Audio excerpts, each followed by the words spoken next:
बैठे हमारे vice chairman Manish ji, हमारे पूर्व वर्तमान के अध्यक्ष शरद जी, हमारे अभी नवनियुक्त कोऑर्डिनेटर मीडिया के आसिफ, हमारे रिजवी रिंकू जी, बगल में बैठे हमारे ज्वाइनिंग कमेटी के इंचार्ज नितिन शर्मा जी, सचिन जी और सभी सम्मानित मीडिया के भाइयों और बहनों, पत्रकार साथियों, छायाकार साथियों, ये 23 तारीख को हम लोगों ने पूरे अपने लीगल सेल के लोगों को यहाँ पर बुलाया है। पूरे उत्तर प्रदेश के लीगल के लोग आएंगे और पूरे प्रदेश के अंदर आज हम एक कानूनी सहायता प्रदान करने के लिए न्याय योद्धा बनाने जा रहे हैं।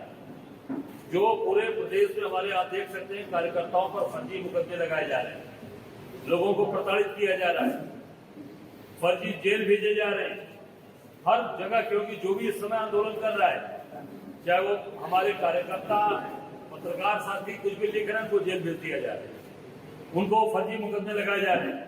उसके लिए हम हर जिले में अपने मजबूत लीगल सेल की जो कानूनी सहायता प्राप्त करेंगे, उसमें न्याय योद्धा उनका नाम हम देने जा रहे हैं। और जो कांग्रेस कार्यकर्ताओं पर, महिलाओं पर, अनुसूचित जाति जनजाति और पिछड़ा वर्ग अल्पसंख्यक माइनॉरिटी के लोगों को अनावश्यक परेशान किया जा रहा है, पत्रकारों को परेशान किया जा रहा, अन्य लोगों को जो परेशान किया जा रहा है, उसके लिए ये हम पूरी तरीके से इसकी तैयारी करने जा रहे हैं, जिसकी पूरी कार्यशाला 23 तारीख को यहाँ पर माननीय हमारे प्रदेश के प्रभारी अविनाश पांडे जी और हम सब लोग पूरे प्रदेश के उसमें लीगल डिपार्टमेंट के और पूरे अधिवक्ता गण उसमें उपस्थित रहेंगे। और इसमें जो वोट चोरी हो रही है, वोट चोरी की भी लड़ाई ये हमारे न्याय योद्धा लड़ेंगे कि जहां पर भी वोट चोरी करके, जैसे बनारस में मोदी जी वोट चोरी करके सांसद बने, 7 राउंड तक हार रहे थे। 7 राउंड के बाद चुनाव आयोग ने अपने अधिकृत वेबसाइट को बंद कर दिया, मीडिया को बाहर कर दिया, सारे मीडिया पर्सन को बाहर कर दिया और 4.5-5 पे डिक्लेयर करते हैं कि मोदी जी चुनाव 1.5 लाख से जीत गए।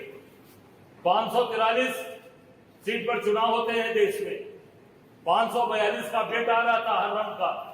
बनारस का अपडेट क्यों बंद कर दिया? क्या बनारस का अपडेट इसलिए बंद किया कि मोदी जी चुनाव हार रहे थे, आपने उठाया उस चीज को, उसके बाद आपको भी बाहर किया गया और आयोग ने अपनी वेबसाइट बंद कर दी और मोदी को 1.5 लाख से जीता हुआ दिखा दिया।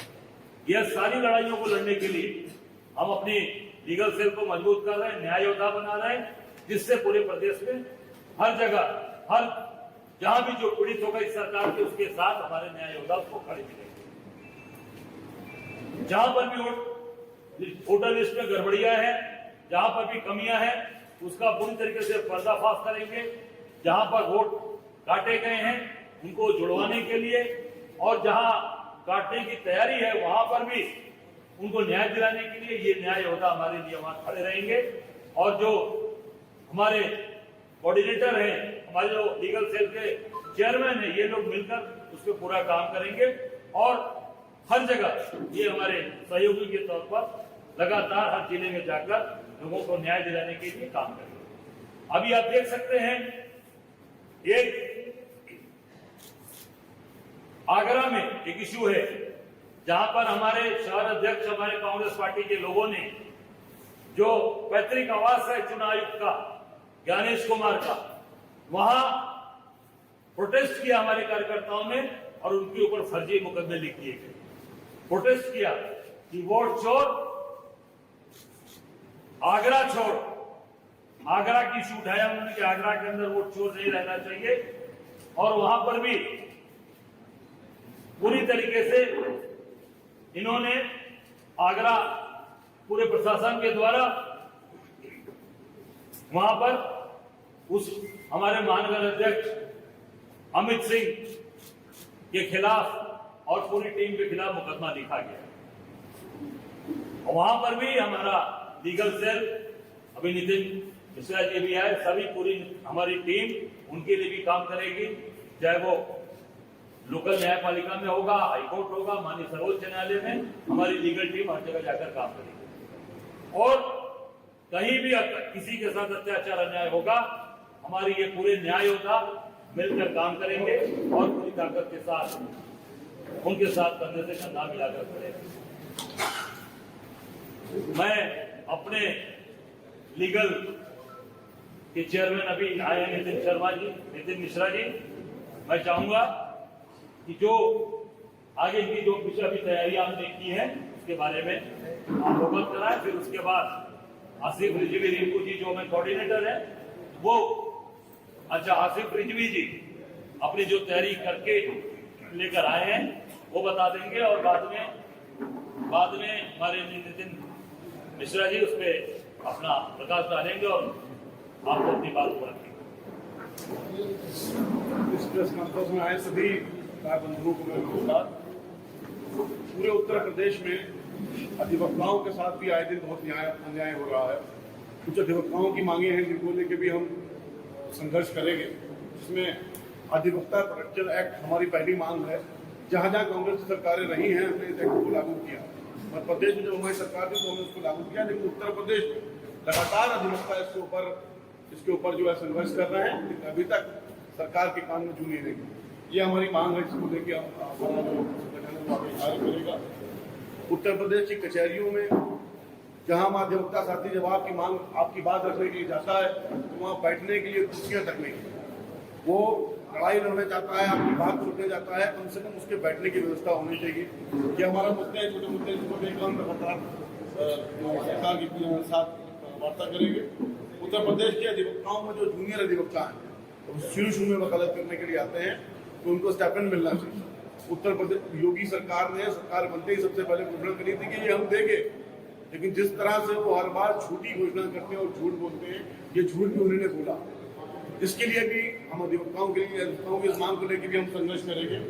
अधिवक्ताओं में सबसे बड़ी समस्या ये आ रही है अधिवक्ताओं के साथ, जब हमारा कोई साथी हमारे बीच में नहीं रहता है तो जो उत्तर प्रदेश सरकार को जो अधिवक्ताओं द्वारा पैसा जमा किया जाता है अधिवक्ताओं को कल्याण टिकट खरीदते, वो पैसा भी उत्तर प्रदेश सरकार नहीं देती। इस मांग को भी लेकर हम सरकार के सामने जाएंगे कि 20 लाख रुपए अधिवक्ता जो एक्सपायर कर जाता है उसके परिवार को मिलना चाहिए।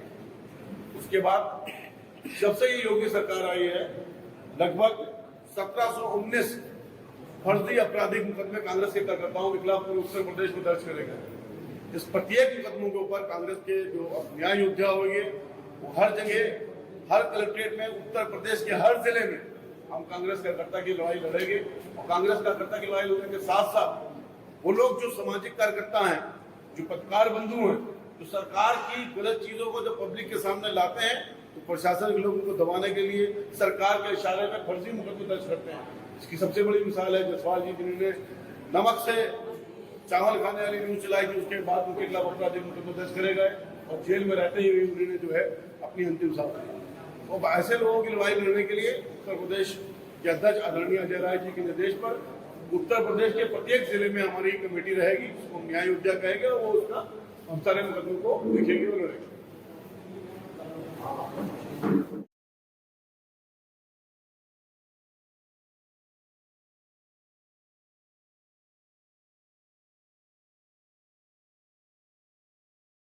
कार्यशाला करेंगे, उस कार्यशाला में हम उनको बताएंगे किस पैटर्न पे हमें चुनाव की तैयारी करेंगे। जैसे हम महीने के प्रत्येक सेकंड संडे को हम मीटिंग करेंगे। उस मीटिंग में जो फर्जी वोट बन रहे हैं और जो फर्जी वोट बनाने के लिए, जो फर्जी वोट को रोकने के लिए कांग्रेस कार्यकर्ता जो भी हमसे सहायता चाहते हैं, उस सहायता उनको प्रदान करेंगे।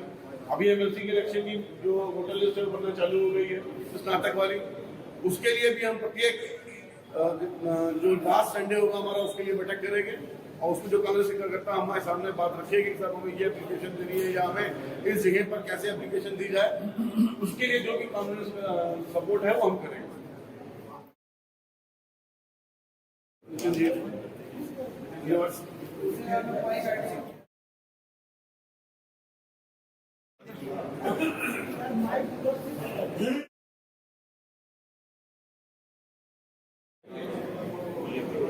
माननीय अध्यक्ष जी के निर्देश थे और हमारे कोऑर्डिनेटर सियासत जी के उन्होंने कहा ये जितने भी अधिवक्ताओं की मांग है सब 2022 में कमेटी बनी थी। उस कमेटी में कांग्रेस पार्टी ने अपने मैनिफेस्टो में लिया था और इसकी मांग को लेकर के लगातार लीगल संगठन हम लोग का अग्रसर है। साथ ही साथ इलेक्शन में जो वोटों की धांधली हो रही है, माननीय अध्यक्ष जी का निर्देश है कि उन सारे वोटों के लिए हम लोग तहसीलवार यूनिट बना करके हम हासिल की माननीय अध्यक्ष जी का पुरस्कार देंगे और जगह जगह पे उन वोटों की जांच कांग्रेस के पदाधिकारियों के सहयोग से हम लोग करवाएंगे, ब्लॉक वार करवाएंगे। ये जो आगामी 2024 का पंचायत इलेक्शन है, इसमें भी मेरी मांग है कि माननीय अध्यक्ष एक पत्र जारी करके माननीय अध्यक्ष जी उसको संज्ञान में ले चुके हैं कि वो सर्टिफाइड वोटर लिस्ट मंगा करके उसका डिजिटल वेरिफिकेशन जिलों में करेंगे। ये लड़ाई अधिवक्ता गण अपने कांग्रेस साथियों के साथ मिलकर करेंगे। 23 तारीख का जो कार्यक्रम है, हम उस कार्यक्रम के साथ साथ पूरे प्रदेश का भ्रमण करके जिले में अपनी कार्यकारिणी को ब्लॉक लेवल पे, तहसील लेवल पे महत्व करेंगे। यही माननीय अध्यक्ष जी का हम लोग को निर्देश है और हम उस पर पूरी तरह से सक्षम अपने अधिवक्ता साथियों के साथ जुड़ेंगे। अधिवक्ताओं का गरिमा संबंधी जो बात मैंने कही थी,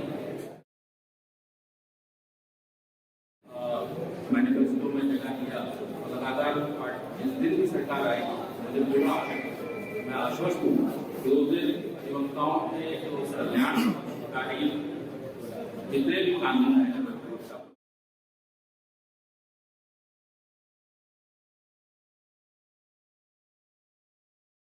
जो है उचित कार्रवाई इसमें माननीय अध्यक्ष जी ने नए आए थे तो हापुड़ में इकट्ठा करें।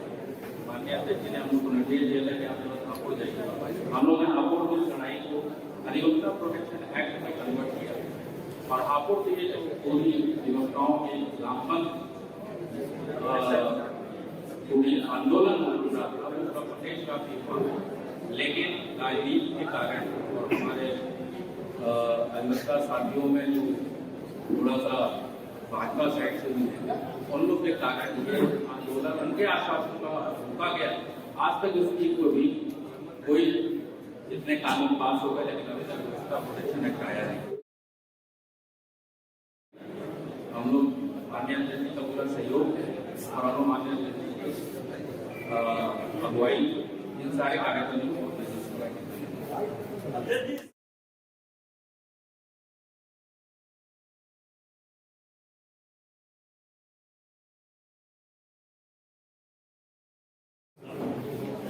ये बहुत ही आपने ज्वलंत मुद्दे को उठाया है। पूरे प्रदेश के अंदर खाद जो मिलनी चाहिए किसानों को नहीं मिल रही, पूरी की पूरी खाद यूरिया ये नेपाल तस्करी हो रही है और सरकार इसमें भागीदार है। सरकार की भागीदारी की वजह से ये पूरे की पूरे खाद यूरिया खाद नेपाल भेजी जा रही है। ये मेरा सीधा सीधा आरोप है सरकार पे। कांग्रेस पार्टी हम अभी आज महामहिम को इसका पत्र राज्यपाल को भेज रहे हैं और इस पे हम बहुत जल्द पूरे प्रदेश के अंदर बड़ा आंदोलन करने जा रहे हैं। हर जिले के अंदर एक बड़ा आंदोलन हर जिला मुख्यालय का घेराव होगा और जब तक किसान को न्याय नहीं मिलेगा तब तक वहां से हटेंगे नहीं। जबरदस्त तरीके से पूरे प्रदेश का घेराव करने जा रहे हैं। नौजवान बेबस है और सरकारें जो है कंपनियों को जो है अपना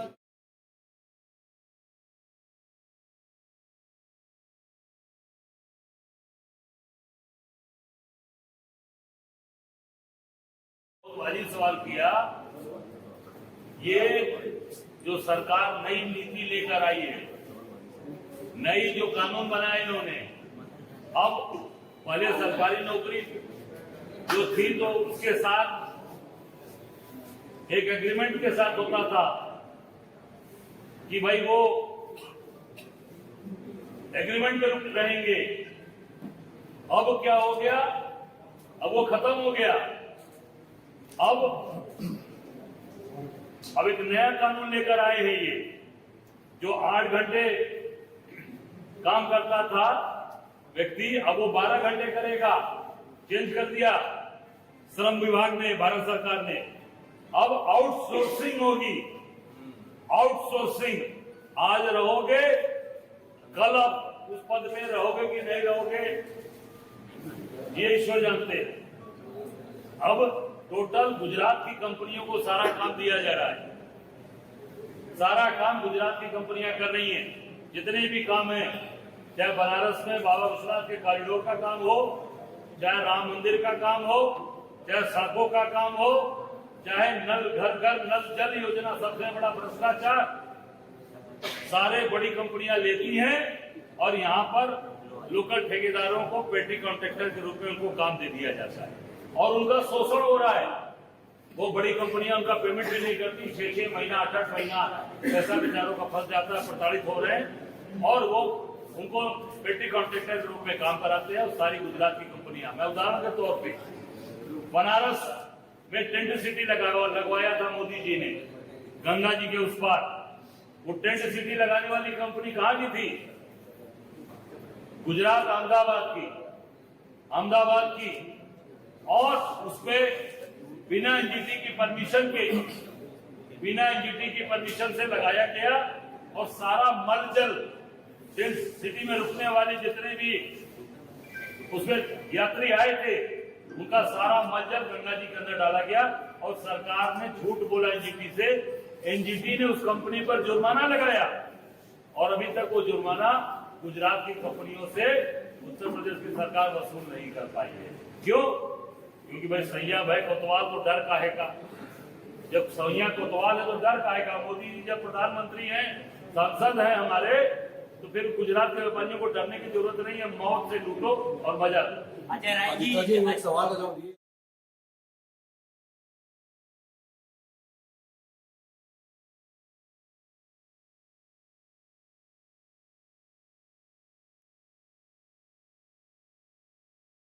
अच्छा, तो आप जवाब दे दीजिए मुझे कि जो वोट चोरी बनारस में सबसे अधिक हुआ है, उसके लिए न्यायिक तौर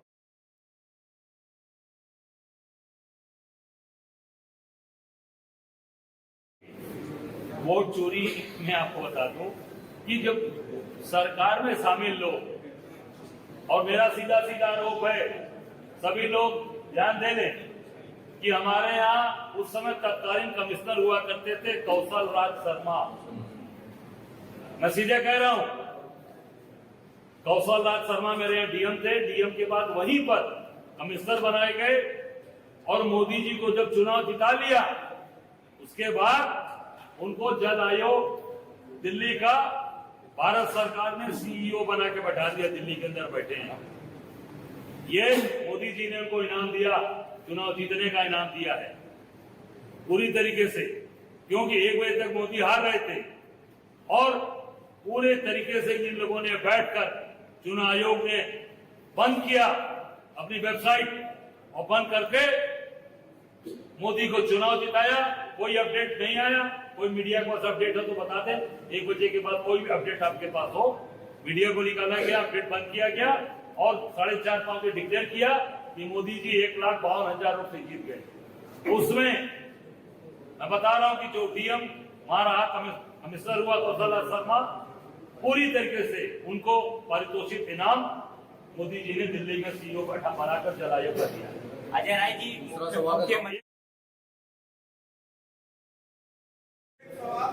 अभी मैं देख रहा हूं उसके बाद उत्तर प्रदेश में 360 तहसीलें हैं।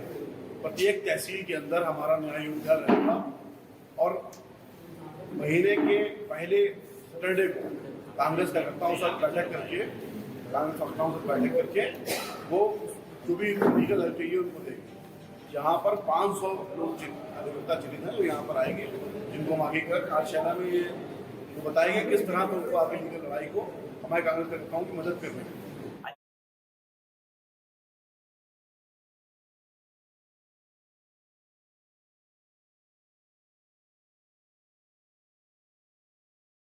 बचा रह गया था वो कांग्रेस और समाजवादी पार्टी।